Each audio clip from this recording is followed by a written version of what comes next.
You know, God's heart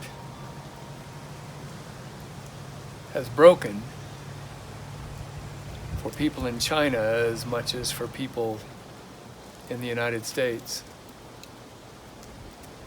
Maybe more so for people in places like I left this last fall in Ethiopia and Kenya, where their medical care is not near as good.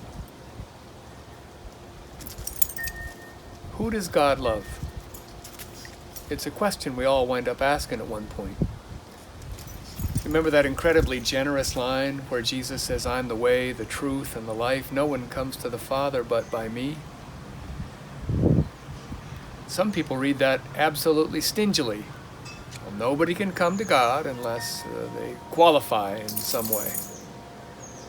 But Jesus is making the argument in that passage that He's the one opening the path. He's the way. There isn't anybody else who would be more generous, letting people take the path. So that's the best news ever. I hope in your prayers this week you remember every family who's lost. I hope you remember the members of our church family and your church family who are in the medical profession or the research professions.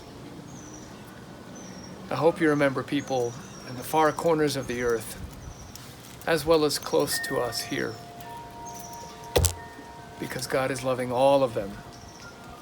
God's heart is broken for the broken, and God's energy is pouring immensely from that same well that Jesus welcome to the path reminds us of. That God is constantly energizing the world for healing's sake, even though the world is bent and broken.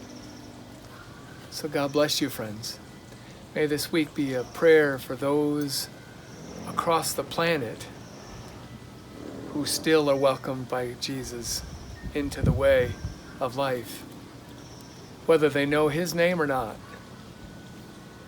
God bless you. You are love first.